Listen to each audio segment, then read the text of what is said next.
Good afternoon. It's just gone 1 o'clock on Wednesday, the 8th of October, 2025. Welcome to UK Column News. I'm your host, Charles Mallet, and joining me by live link from Lebanon is Vanessa Beeley.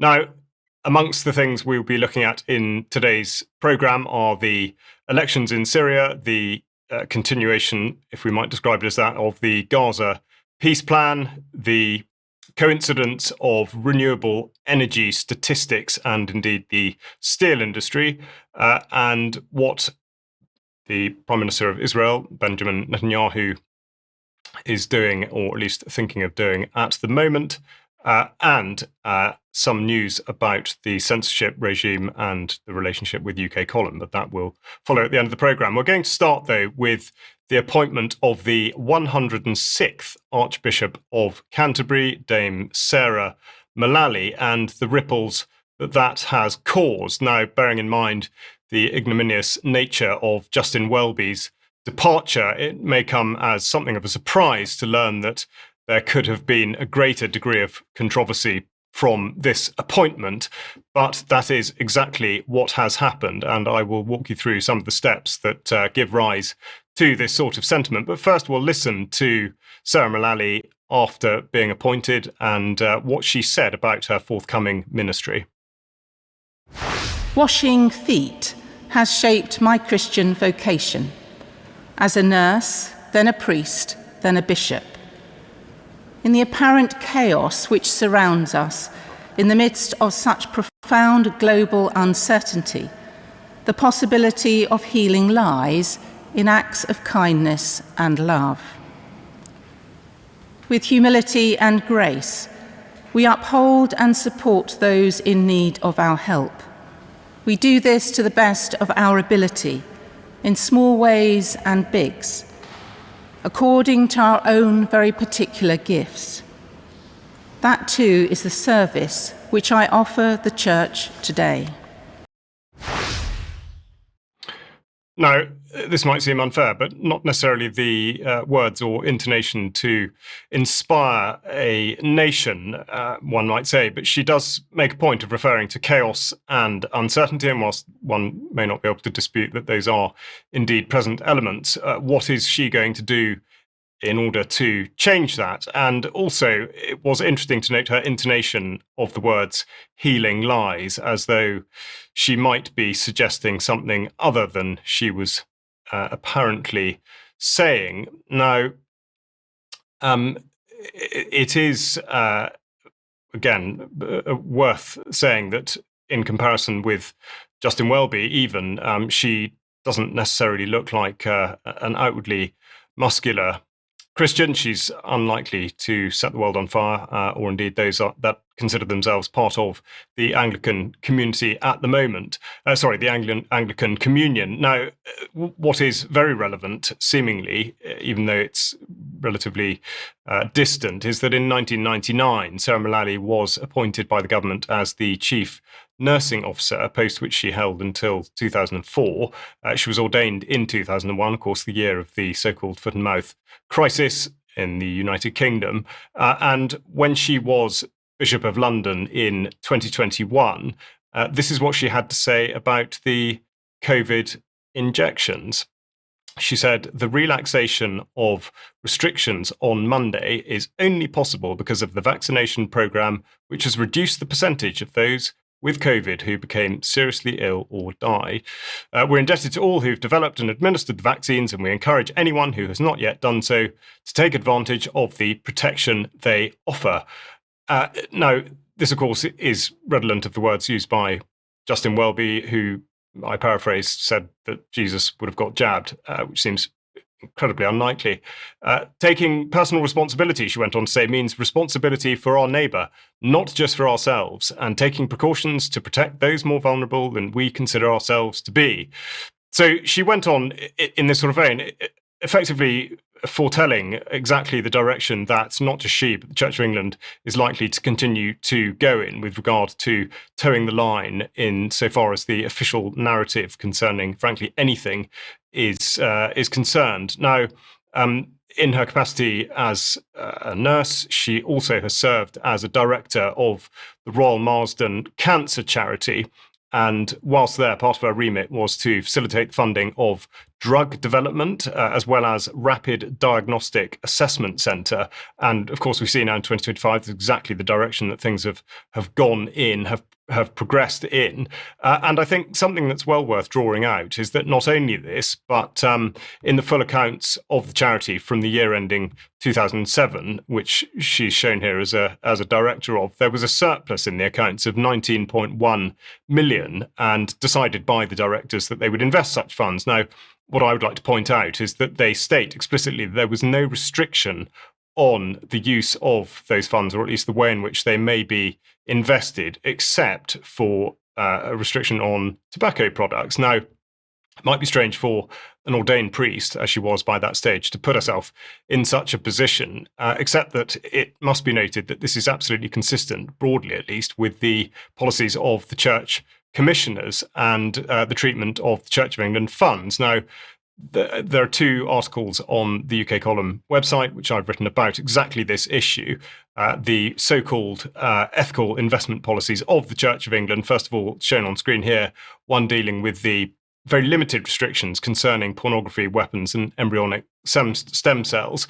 And then further, the Church of England talking themselves up as being in the room with big tech, effectively saying that they need to be invested in these sorts of companies which harvest data and all the rest of it in order to be able to influence the decisions they make, whilst providing no evidence that they have actually managed to have that sort of an effect. Now, again, very interesting to note on this particular issue that I was in touch with the Bishop of Bath and Wells earlier this year, because at the General Synod he'd raised issues about the way in which the church commissioners do spend their money, and I had drawn his attention to these apparent inconsistencies with the church commissioners' investment policies, and he simply wrote back saying, if you have concerns or questions about the church commissioners, please can I suggest that you address these to the First Church Estates Commissioner, rather than thanking me for what I'd presented and committing to investigate the matter himself.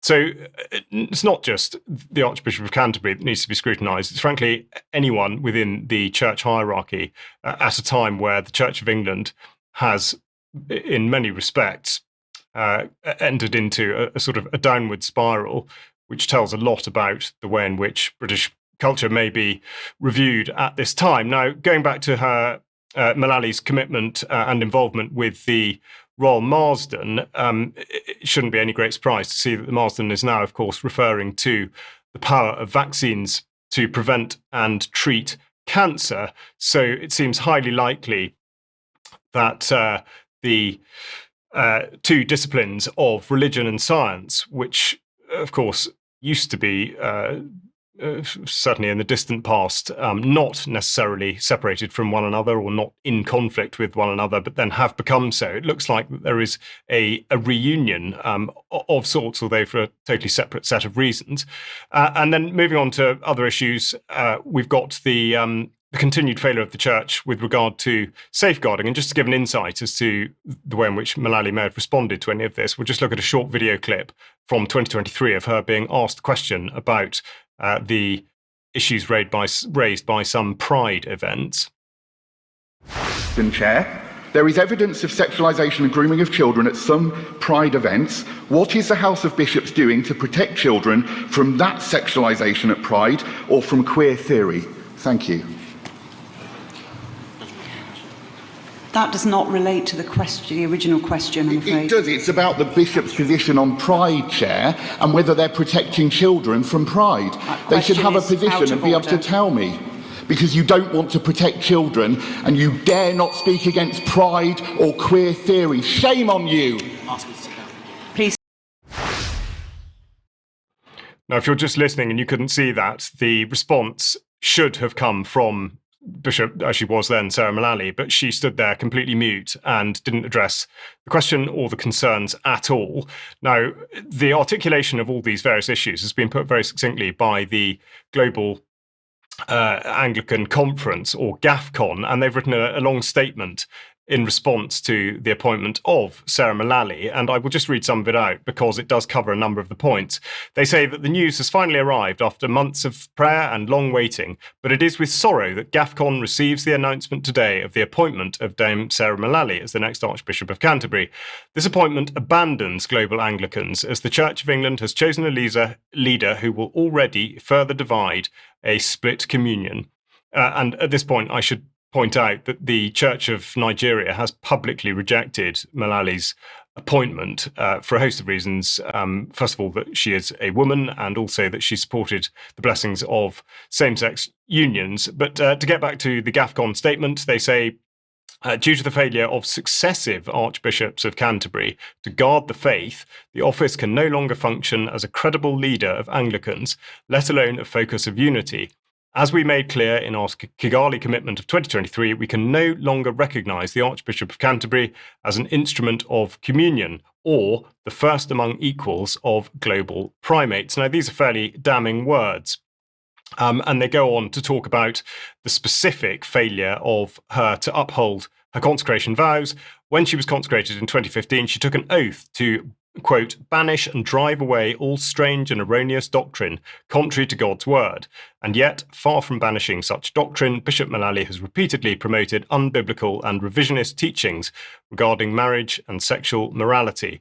Now, they go on in the same vein, and the link to this will be in the show notes. I would recommend not just reading it, but sending it on, because it does absolutely call into question the underlying reasons for such an appointment, apparently very much intended to cause the division that we're seeing not just in the Church of England, but of course across all of British society. And I would just finish off by pointing you towards a discussion that I had with Alex Thompson entitled A Question of Faith. Why did the Church of England go wrong? Of course, some of these and other issues are addressed in this, so please do have a look at that. Now, that's all on the Archbishop of Canterbury. We'll now go over to Vanessa. Now, of course, the mainstream version of events in Syria has very much been at odds with, first of all, what you've seen there yourself, Vanessa, but also what you're having reported to you. What's your feeling on the way things have been reported and what has actually happened now? Oh, well, I'm sure in the West, you're saying the BBC and CNN and so on declaring that democracy has finally landed in Syria after the reign of the dictators, both Father Hafez al-Assad and Bashar al-Assad, of course. But in fact, the opposite is the reality. Whatever democracy did actually exist under both Assad presidents has now been completely dismantled and disintegrated. This is a tweet put out by Syria Justice Archive, and I do recommend following them, actually, because they monitor and archive all of the atrocities committed by Jolani's or Takfiri gangs in Syria. And what they point out is that the majority of the minorities in Syria basically boycotted the elections. In fact, they were not allowed to vote. And another article put out by The Cradle, which we use very often just to follow the news in this region.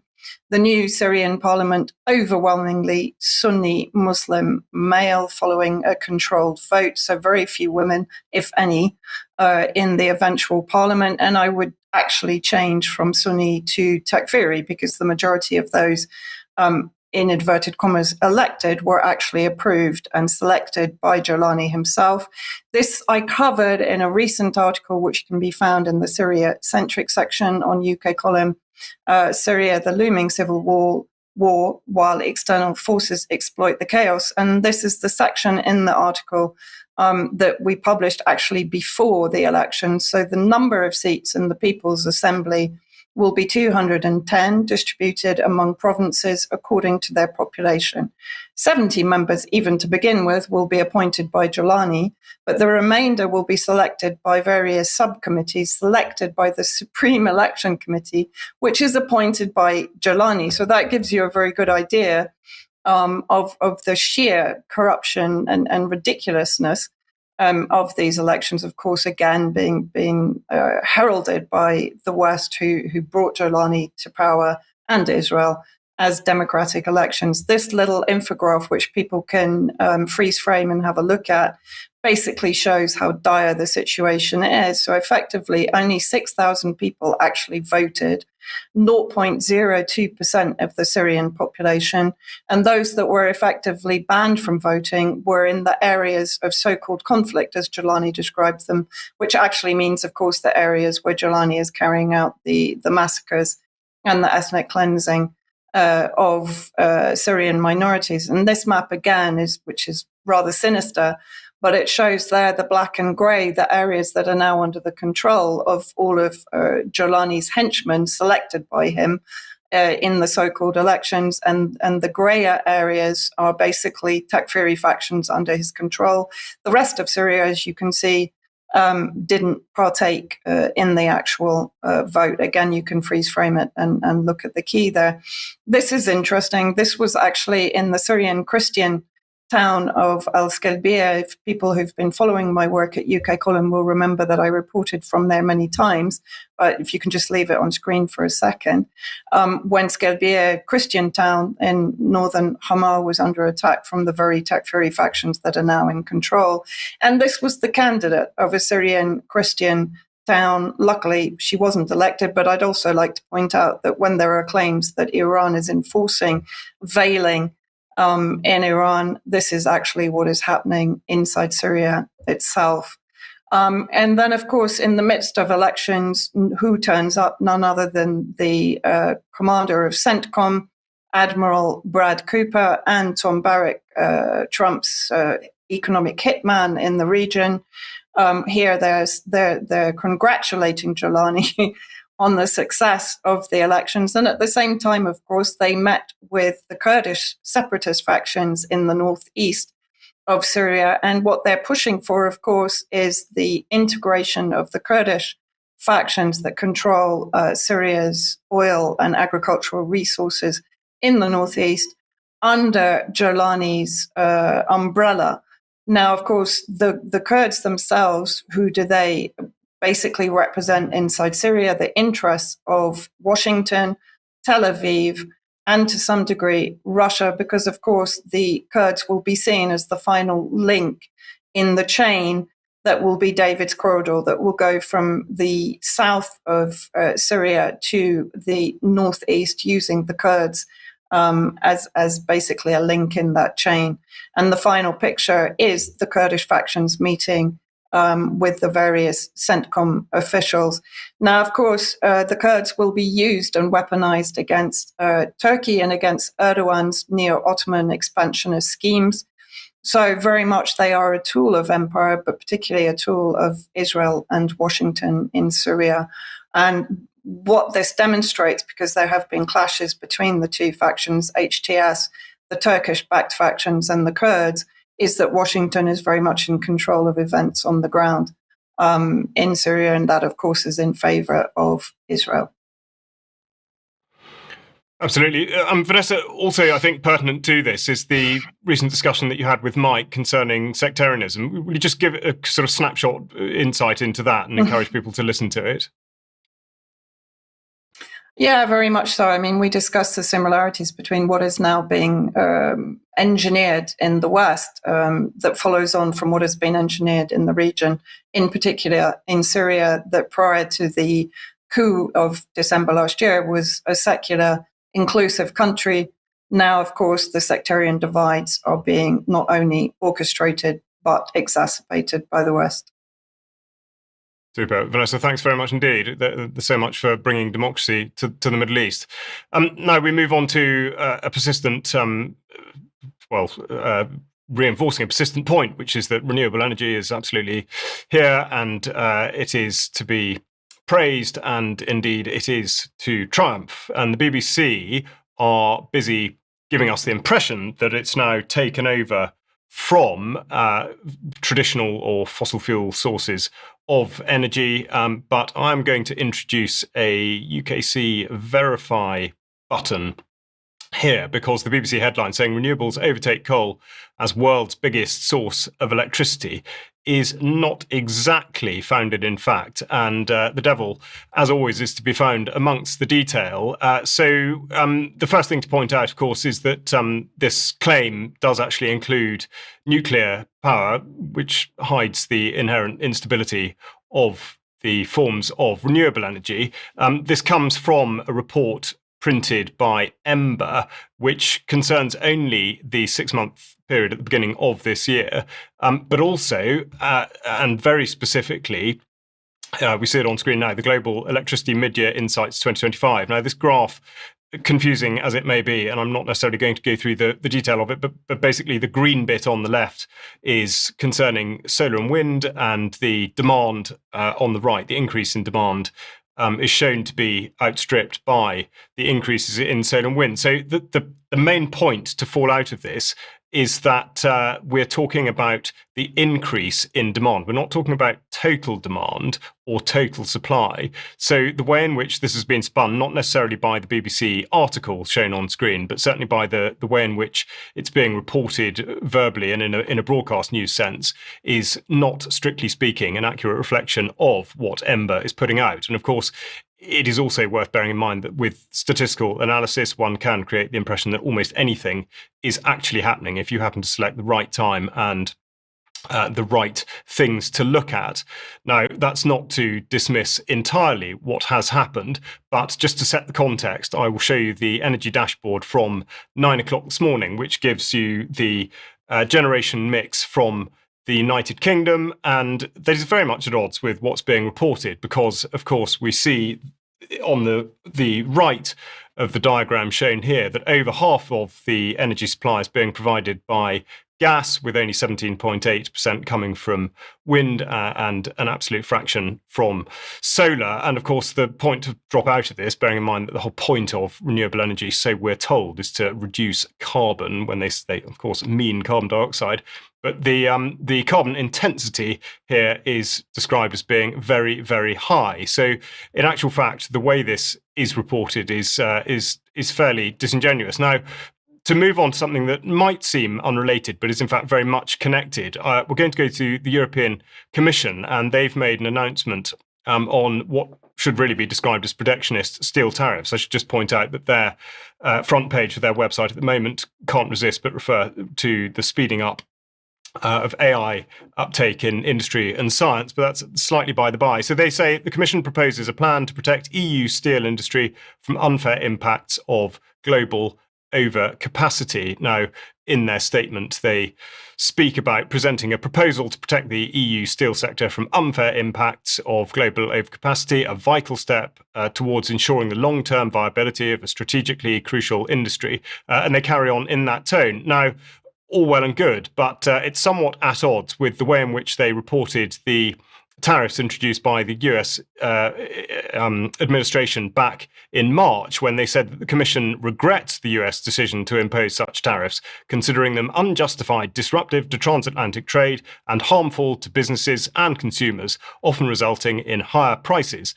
Now, we go to the trade publication UK Steel, and they point out that one of the many handicaps to UK steel production is, of course, energy. And in their report, Closing the Power Gap, you can see the bar on the right showing that the price of energy in this company, as compared with Germany and France, is far, far outstripping it. And of course, that's set alongside the lack of availability of home-produced coking coal and the nationalisation and many other factors which have been reported on by UK Column over this year. It suggests that that UK Steel, of course, has many, many challenges set against it. But the main point to draw out of this, really, with regard to the balance of trade, is the difference between import and export. Now, from the UK Steel report, they say outside of China, 38% of steel produced travels across borders, with the UK importing 70% of its requirements and exporting 39% of its production. So, in effect, the statistics don't really tally with the sense of outrage that there would be tariffs on steel being imported into the EU, when, of course, the UK is very, very much a net importer of steel in the first place. Now, just to get to the issue of energy, I thought it'd be interesting to point out the IEEE spectrum data on AI, because we hear that AI is absolutely everywhere. And from figures given by ChatGPT or OpenAI, which has created ChatGPT, these stats are basically an extrapolation of the imagined situation leading to 2030, which basically says that 44 nuclear reactors would be required just to power artificial intelligence. Now, of course, that is one of many concerns. First of all, the renewable issue, as discussed at the beginning of this, which is why it is all pertinent and relevant to the production of steel, but also the matter of water. And indeed, in a year in the United Kingdom where we're told that we are very short of water, indeed in certain regions, we absolutely are. But the relentless push towards AI has huge environmental impact, which again seems to be something that the energy industry does not have an answer for in any shape or form. Now, moving on to what it is that the UK column does. And one of those things is to provide a massive resource of research spanning almost 2 decades now. So if there are any topics that you are curious about, please do go to UK Columns, your first port of call, and indeed encourage others to do so, because we hope, of course, that will encourage you to join as a member. And if you would like to support, then there is a button on the front of the website to show you how you can make a donation or join and support what we do, because it's very important that we do have that continued financial support to keep us going. The shop, of course, does sell a variety of items shown on screen now, the very popular hoodies. So there for you, should you choose to walk around and promote the UK column, which we'd love you to do. Now, on Tuesday, yesterday, Sandy Adams put out a very good interview with Neil McRae, the title of which is The Lie of Cataclysmic Anthropogenic Climate Change, very pertinent to what I've just been talking about, of course. Now, that's gone down very well, so I would recommend listening to that if you haven't done so already. And last night on the Germ Warfare podcast, we had Ian Davis talking about digital ID, and that, of course, very much a subject of the moment. So again, absolutely worth listening back to. Now, tonight, Germ has more with Carl Czar, and he's talking about the more nuanced history of Chairman Mao. So that's going out at 7:00 tonight. Germ now back from China, and there'll be more coming out in relation to what he saw and did there. And then tomorrow, we have Patrick Henningson's talk from the Hope Freedom Festival over the August bank holiday weekend, and that goes out at 1:00. And that takes us to our upcoming event in York. UK column on location. As you well know by now, it's sold out in person, but there is a live stream, and it is really important to make the point that if you do buy a ticket for the live stream, you don't need to watch it at the time. You do get access to Andrew Wakefield's phenomenal film, Protocol 7. And just a quick reminder of who we've got there and why. We've got Andrew Wakefield, who will be talking about his career being derailed after questioning the efficacy and safety of vaccines, but also his subsequent filmmaking career, especially Protocol 7, of course, which you will have access to. We've got Liz Evans talking about the murky world of medical ethics, as well as Julian Rose on the relationship between human health and the soil. And he's got 2 very impactful interviews on UK column if you want to get a flavour of what he is all about. We've then got Tess Laurie on her journey through establishing and running the World Council for Health, and Ben Rubin on the history and the impact of the National Health Service. Now, on an admin note, if you do have a ticket, an in-person ticket, we're encouraging you to register on the Friday evening before the event. Now, you will get an email, so don't worry, you don't have to scribble all this down, but there will be registration possible from 6:00 until 8:30 in the evening in the room that the conference will be held. So please do consider doing that, because it will make life easier and give you a bit more time on the Saturday morning. But as I say, an email will follow about that. Right, now, Will Coleshill has been reporting for us on several issues over the past few months, but in a way, none more crucial or critical or indeed emotionally charged than the inquest into the death of Paloma Shemirani. And he has now a report, a concluding report into that inquest, but also the very aggressive and oppressive treatment of her mother, Kate Shemirani, by the mainstream media. So we'll just have a listen now to Will's concluding report on this matter. On Thursday last week, I again headed down to Maidstone Coroner's Court to cover the verdict into the inquest of the death of Paloma Shemirani, daughter of Kate. Over the course of the trial, I've been the sole independent journalist in attendance each day. And this time, we've heard from Paloma's family, including her mother Kate, her GP, the main doctor who treated her in the incident in December 2023, a psychologist who assessed her capacity to make medical decisions and gave her supportive therapy, a number of alternative medical practitioners who treated her at various times between early and mid-2024, the paramedics who treated her when she collapsed, the doctor who took the decision to end her life shortly after the incident, and the pathologist who examined her body.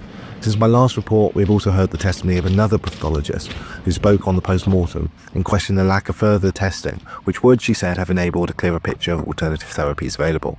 The coroner set out to cover a number of fundamental questions: the relevant medical history, diagnosis and proposed treatment, capacity to make decisions, what treatment and therapies were available, her collapse, any delay in ambulance arrival, the actions of the ambulance service, further treatment at the end of her life, and the cause of death. Raised by Kate, there were also the issues of the actions of the Maidstone and the ambulance medications, as well as issues with the post-mortem, and finally raised by Gabriel, Paloma's brother, there is the allegation that Kate had killed her daughter through coercive control. In the case of the cause of Paloma's death, the coroner ruled that it was caused by a number of cumulative factors. Hypoxic ischemic brain injury caused by cardiac arrest, caused by a primary mediastinal B-cell lymphoma mass. The coroner went on to explain that the Gerson and other alternative therapies could not and did not help Paloma with cancer. This was not a surprising result given the general consensus of medical practitioners who gave testimony. The coroner found that the application of adrenaline would most likely have kept her alive, dismissing concerns by Kate it could have caused brain damage without much discussion. The most shocking ruling came in relation to the issue of Paloma's competency.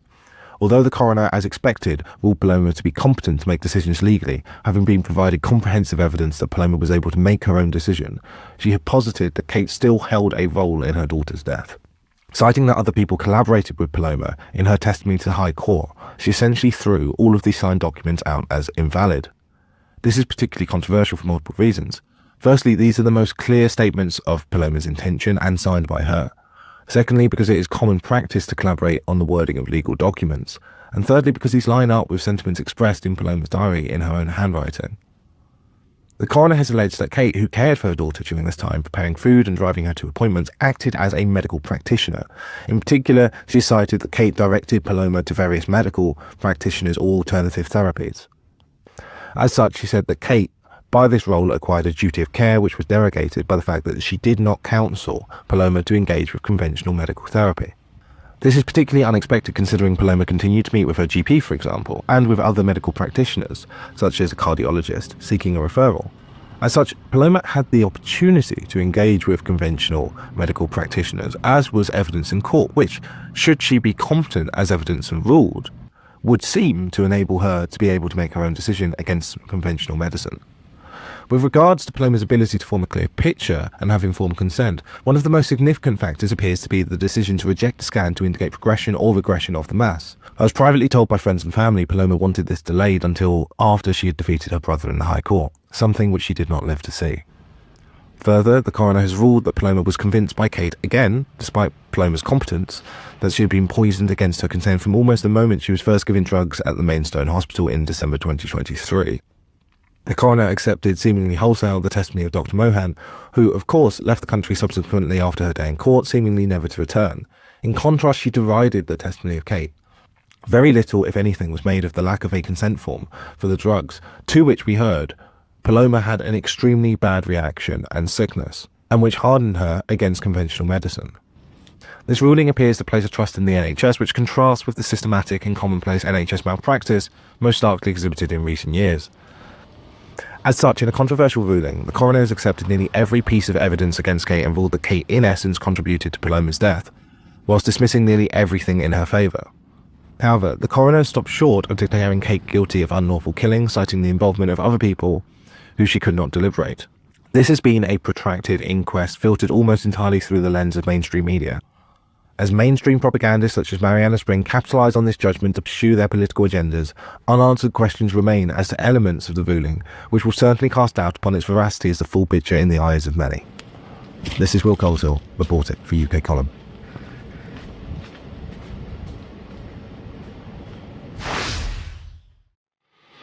Well, a harrowing and very concise report there from Will Coleshill. It might seem overly cynical to suggest that it was probably never going to go any way other than that. But Vanessa, I'd be interested to know your thoughts on it, either on the verdict itself or the way in which Kate Shemirani has been treated, and indeed what would be next for her. Well, I mean, the first thing that comes to my mind is that this seems to be part of the operation to separate families. In other words, to take away the parental supervision or involvement in their children's health and education and so on. I mean, when a mother is going to be prosecuted on for effectively providing advice and consultation for her daughter, who they're saying basically was of sound mind and could make her own decisions, I don't know. It seems to me to be a sort of horrific verdict. I think horrific is exactly the right word, and it looks like an extreme case of cherry picking. We will have the chance to talk about this more in Extra, because I'm glad to say that Will Coleshill will be joining us in Extra, and not only will we have the opportunity to talk about this, but also his recent reporting on the protest concerning the proscribed group Palestine Action. So please do hang around for Extra if you are a member. If you're not, you have got time to sign up after the main news programme. Now we're going to go back to Vanessa, because last week you were speaking about the so-called Gaza peace talks, and you've got more for us on exactly that issue. Yeah, I mean, basically we're heading for the big finale, but I just wanted to put in a bit of context. So, of course, the big issue for Israeli commentators or pro-genocide commentators, particularly like Benjamin Netanyahu, is, of course, the return of the hostages. But I just wanted to bring this up on screen. This was from the Times of Israel shortly after the 7th of October in a conversation with families of the hostages, where it was stated by one of the family members. We later found out that Hamas had offered on October the 9th or 10th, so a few days after the 7th of October, to release all the civilian hostages in exchange for the Israeli forces not entering the Gaza Strip. But the government rejected the offer. And of course, we know that this has been the pattern since the 7th of October. And it's very clear that Netanyahu is not interested in the return of hostages. He's interested in the final solution in Gaza and the West Bank. And then, of course, the fact that the claims that are being reignited right now, that 7th of October was the 2-year genocide date yesterday, that there are, in fact, in the show notes, there's a 9-minute video showing all of the testimonies from various Israeli forces and officials directing to the fact that they carried out the Hannibal Directive, which was effectively to kill their own civilians and soldiers on the 7th of October to prevent them being taken hostage by Hamas and the various resistance factions. So basically, that's the scenario that these peace talks, or so-called peace talks, I see it again as a bit of a charade, are going to be conducted in Egypt right now. This is something that was published in Axios by Barak Ravid. Trump huddles with Jared Kushner, of course, his son-in-law and the Gaza waterfront property mogul, and Steve Witkoff, ahead of crucial Gaza talks. They've arrived today alongside the Qatari Emir, the head of Turkish intelligence, and President Sisi has actually invited Trump to the signing of the ceasefire agreement. So there's a lot of pressure on the resistance factions right now to basically complete this deal. But of course, there are a lot of points within that plan from Trump that simply are not going to be accepted by Hamas. So in my opinion, we're heading for the same degree of fall from these peace talks But of course, it's being raised up much higher than before, which in my opinion, again, means that the final aggression is going to be far more substantial than has been to date, which is saying a lot. So this is Trump basically bigging up his own peace plan. If we can just roll this video. We're in very serious negotiations to, I guess you could say, depending on the way you count, 3,000 years, you could say 500 years, you could say, but that it's been raging for a long time. And I think there's a possibility that we could have peace in the Middle East. It's something even beyond the Gaza situation. We want a release of the hostages immediately, etc. And so our team is over there now. Another team just left, and other countries, literally every country in the world has supported the plan. Yep. I don't think there's anybody that hasn't, actually, not that I've seen. I mean, just Trump at his best again, 3,000 or maybe 500 years. I mean, the lack of accuracy is quite mind-boggling. But this is one of the points, this was reported by Al Jazeera, this is one of the points that is going to be a sticking point in the entire agreement. An umbrella of Palestinian factions, the PFLP is now there, the Palestinian Front for the Liberation of Palestine, and Islamic Jihad have joined the meeting today, issued a statement promising resistant stance by all means, stressing that no one has the right to cede the weapons of the Palestinian people. And I do find this quite extraordinary, that those that are being asked to cede their weapons are those that are effectively defending their homeland against an aggressive occupation force that is committing genocide. Surely it is Israel that should be disarmed and de-radicalized. And this is Ayal Zamir, who made a statement yesterday: there is no ceasefire but a change in the operational situation. If the political effort does not succeed, we will return to fight. We will not allow Hamas to remain undefeated as the governing and military system in Gaza. This is General Ayal Zamir, the chief of staff of the Israeli forces.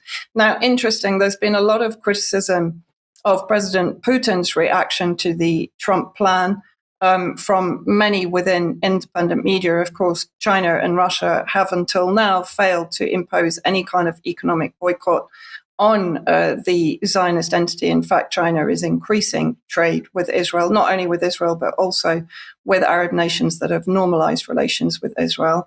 So let's just have a look at this. This was just a statement from RT. Putin and Israel's Netanyahu just held a phone call. They discussed Trump's Gaza plan, talked stabilizing Syria and finding solutions to Iran's nuclear program. And Netanyahu wished Putin happy birthday.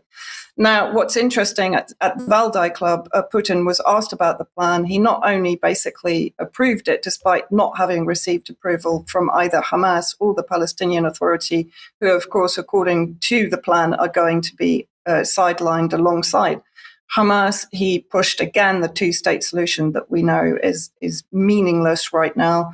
And not only that, he praised Tony Blair as a very good statesman and talked about the times that they had shared coffee together at Blair's residence, sitting in their pajamas discussing the state of world affairs. And of course, you know, I don't think anybody would approve of any kind of recommendation of Blair as a peace envoy in the Middle East. And finally, of course, one of the issues that is not being touched on by the peace plan is the existence of ISIS agents that have been weaponized by Israel against the resistance factions, and who may raise their head in the future to basically target both civilians and resistance on behalf of Israel. And of course, the fact that Trump is using this as a rather gruesome and grotesque ladder to a potential of a Nobel Peace Prize, claiming that he's been recommended for it by the hostages' families. Quite horrific.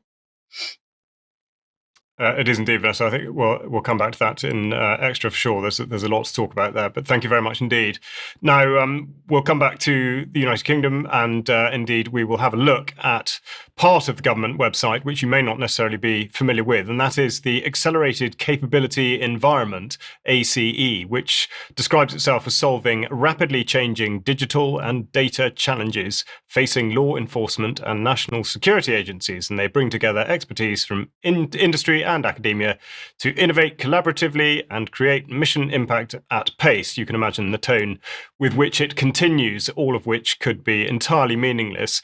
Now, this goes back some years, in fact, but the reason I mention it today is because the government website is awash with documents saying how the ACE has dealt with various departmental initiatives, innovations, and how it's going to streamline all sorts of processes and deliver things that may not have been possible before. Now, of course, the inference to be drawn is that there aren't very many human beings involved in all of this, and indeed, you would be right to come to that conclusion. It's a Home Office capability, and it was, at least it's not coincidental at all, to consider that it was founded by what was then the Office for Security and Counter-Terrorism, the OSCT, back in 2017. It's been reported on by UK Column in the past. Now, as it's grown, it's applied its approach to a lot of, again, what's described as being innovation and co-creation and dealing with public safety and security and all that kind of thing. Now, the point to make here is that it's being made to look like it's owned and controlled by the Home Office.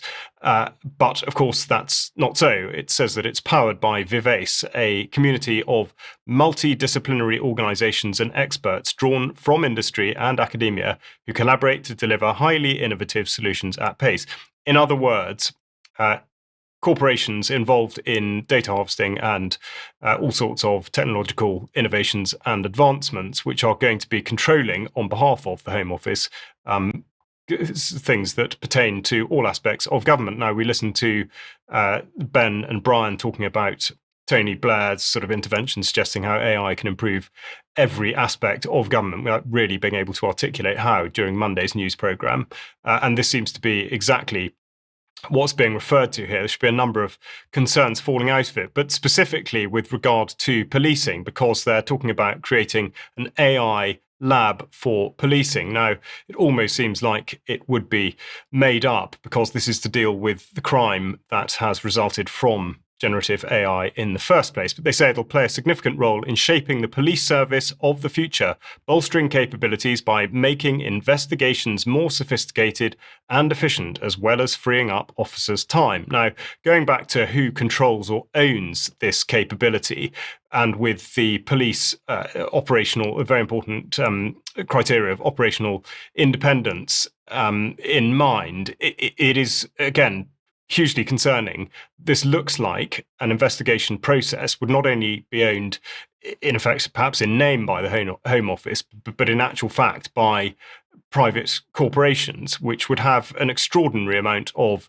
influence over the outcome of an investigation, considering all the sorts of biases that may be introduced into artificial intelligence in the first place. Now, there are plenty of things to look at behind the scenes here. The government have also put out a document talking about keeping police one step ahead of criminals using AI. One wonders why it's only one step ahead. It doesn't really reinforce the point that AI is indeed the salvation to all these problems. But of course, as I mentioned earlier, these are in large part creations of generative AI in the first place. And so we are told on the one hand by the government that it is the answer to absolutely everything, but it seems to be the answer for criminals who are, of course, exploiting it to great effect. Now, the other thing to draw your attention to is that the oversight of this is from the Public Safety Group, which is headed up by Richard Clarke, who sits within the Home Office. And indeed, he attended the Digital Policing Summit earlier this year. And I'm just showing you the text, which refers to the sponsors, principal sponsors being Palantir, BT, and Amazon Web Services, of course, among many others. But it demonstrates the ever closer relationship between the government and, in particular, tech corporations. Now, from the report itself, they describe Amazon Web Services as working with public safety organizations to build the next generation of national security, justice, police, fire and rescue solutions. And they, in particular, quote sort of Palantir and talk about how they're partnering police forces in the UK in support of challenges ranging from helping City of London police fight economic crime and so on and so forth. But again, considering the tender notice for this, they talk about the private sector partner requirement is for a supplier to work closely with the authority to act as a flexible commissioning and delivery partner with the responsibility for the dynamic ecosystem and collaboration platform to deliver commissioned ACE customer requirements. This is gobbledygook, but the point is the tender that was put out to the organisations that were going to be competing for this is also suggesting, with the concluding remark, that it is to jointly protect His Majesty's government interest. Now, it's very hard to see how that particular circle can be squared, and I think gives enormous concerns, not just with the way in which AI is being rolled out across governments, but specifically with regard to the companies that are going to be given the very contracts with which to do that, and how they may exert their influence, in this instance, via policing and the terrible results that could lead to. Now, AI, of course, suggested to be the answer to everything. Is it? Well, I would direct you towards the UK Column website, where you'll find an interview there, German Warfare, talking to Jobs Langruber and Barry Smith, why machines will never rule the world. And there's a lot to learn about what's described as the sort of sentience of AI, and indeed whether such a thing does actually exist or not. So that concludes that particular report on AI and policing, and we're going to go back to Vanessa now. Of course, we talked specifically about Gaza, but you're going to tell us a bit more about Netanyahu and what he's been doing. Yes, I apologise for the various videos of his recent conversation with Ben Shapiro. It's not pleasant viewing. The first of all, he talks about, he's of course speaking about 2 years of the Holocaust against the Israeli Jews. So anyway, let's just play this first section of the video. Worst atrocities committed on Jews since the Holocaust, and everybody thought Israel was doomed. 2 years later, we've smashed the Iran axis, smashed most of its proxies. Hamas, not finished yet, but we'll get there. Hezbollah, Syria is gone. Smashed also Iran's nuclear and ballistic missile program. Still there, but it rolled it really back with President Trump's help. And the Houthis.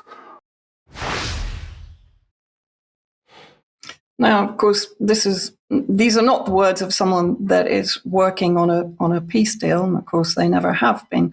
But having said that they've basically smashed the entire, as he describes it, Iranian resistance axis, he then goes on to mention the threats from Iran that still exist. So let's just roll this.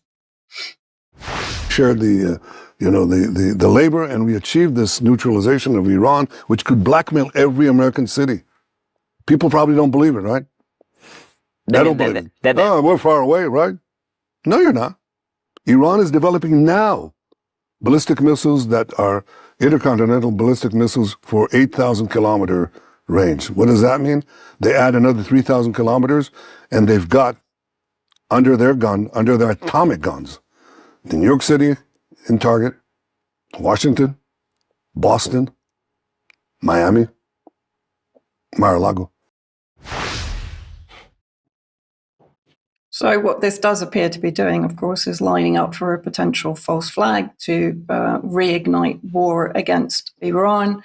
And then as part of what he's talking about, you'll remember that we reported on UK Column that back in 2022, there was a report based on documents that had just been released talking about placing poison in the wells. Documents point to the Israeli army's 1948 biological warfare known as cast-thy bread. And of course, that's nothing, well, rather that has been continued with the use of white phosphorus, with settlers continuing to poison the wells in the occupied territories and the West Bank, the dumping of sewage into the Sea of Gaza, etc. But let's hear how Netanyahu talks about the rise in anti-Semitism and what it's all based upon. Lies perpetrated about Jews, these vilifications, we poison the wells, we drink the children, the blood of children, and all sorts of crazy things. And that's repeated today. That's not new. Well, no, it's not new, perhaps because you do actually do the things that you're accused of. And very interesting, I took this just from Wikipedia. I can hear a sharp intake of breath from everyone. Yes, I did use Wikipedia as a resource, but let's have a look at what it says. So very generic. Israel and weapons of mass destruction. They're, of course, believed to possess weapons of mass destruction and to be one of 4 nuclear-armed countries, the only one in the Middle East, because, of course, they have, under the Begin doctrine, not allowed any Arab nation to defend itself by developing nuclear weapons. It's not recognized as a nuclear weapon state by the Treaty on Non-Proliferation of Nuclear Weapons. But the US Congress Office of Technology Assessment has also recorded Israel as a country generally reported as having undeclared chemical warfare capabilities and an offensive biological warfare program. Officially, Israel neither confirms nor denies possessing nuclear weapons. But this is actually taken from a paper written by Dr.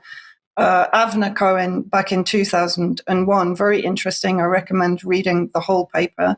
In April 1948, David Ben-Gurion, Israel's founding father and first prime minister, wrote a letter to Ehud Avriel, one of the Jewish agency's operatives in Europe, ordering him to seek out and recruit East European Jewish scientists who could either increase the capacity to kill masses or to cure masses. Both are important.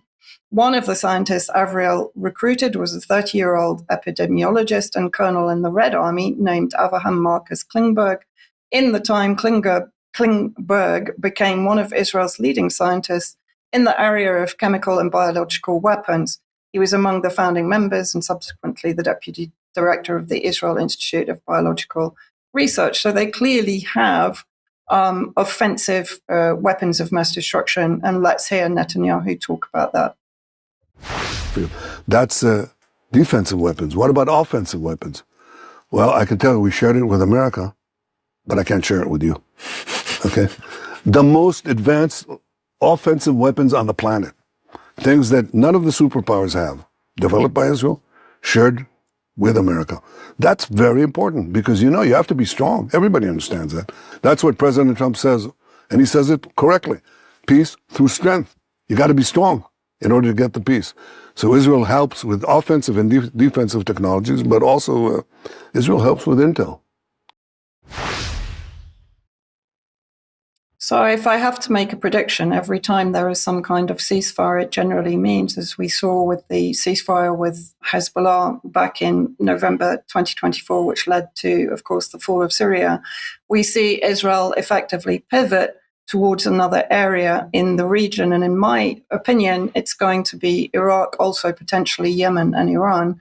But what is interesting, there has been a push to disarm the resistance in Iraq, as this report states, and we've talked about regularly. There's also, according to this report in Stars and Stripes, the US are withdrawing their troops from Iraq, so it begins reducing its mission in Iraq. And we've been hearing about the super offensive weapons. There is potential for use of bioweapons, in my opinion, with the withdrawal of the US troops against the Iraqi resistance factions. I hope not, but I don't believe that Israel is going to hold back on anything in the coming months. No, I would absolutely have to agree with you, Vanessa, and certainly from what Netanyahu says, holding back seems like the least likely course of action. And of course, the talk about peace through strength seems completely discordant with his language about smashing absolutely everybody in sight. But of course, we'll continue to keep an eye on that. But thank you very much indeed for that, and we'll come back to it in extra. Now, there is a slim chance that you may be watching this program on YouTube, and that might not be such a surprise because we do have a YouTube channel that's been set up at some point this year.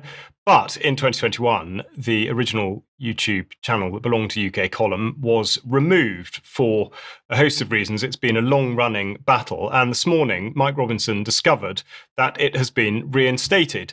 And this is, in many ways, a very significant moment. We're not absolutely sure why it has happened, and there doesn't seem to have been any sense of fanfare or responsibility upon YouTube to explain the reasons why. And of course, if you have followed this, you will be considering the question that I put on screen now, which is, of course, but for how long? Because the track record with YouTube in particular has been extraordinarily bumpy and inconsistent, but also terrifically oppressive. And again, this is something that Mike has illustrated very well in the past, which is that not only has YouTube sought to censor UK column, but also those that have introduced UK column content into their own broadcasting. So the way in which this regime continues is absolutely phenomenal. But we're putting this across as a obviously a positive story. We have nearly 100,000 subscribers on that channel, and the idea that this will be brought back into their I can't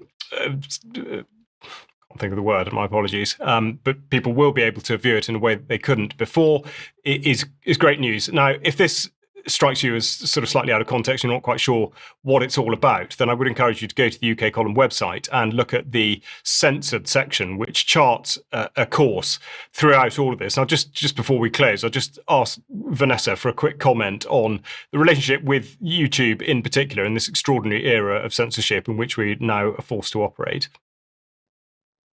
Yeah, well, even uploading UK column news excerpts was subject to censorship quite often. My channel wasn't closed down, but those excerpts were taken down. And as Mike pointed out before we came on today, the Syria podcasts, which were formerly up on YouTube, have not been restored to their former glory. They're still missing. So hopefully they will come back if YouTube's feeling generous. Not sure about that, but still, we will concentrate on the positives. UK Column is back on the main YouTube channel, and long may that continue, because, of course, there is insufficient justification for taking material that we do put out down, because it is absolutely well researched, as you will know if you've been following this for any length of time. And if you doubt me, please do verify as best you can everything that we do put out. It is very important that we are seen to be doing so correctly. Now, thank you very much for joining us on this program. Vanessa, thanks for coming in on the live link. Please, if you are a UK Column member, hold on for a few minutes and we will rejoin in at about 4:10 UK Column News Extra. And also just a reminder that going out tonight, we have Germ talking to Karzar on the nuances surrounding the history concerning Chairman Mao. And then going out tomorrow at 1:00 is Patrick Henningson's talk from the Hope Freedom event back in August. Otherwise, we hope you will join us for the news programme at 1:00 on Friday. Goodbye.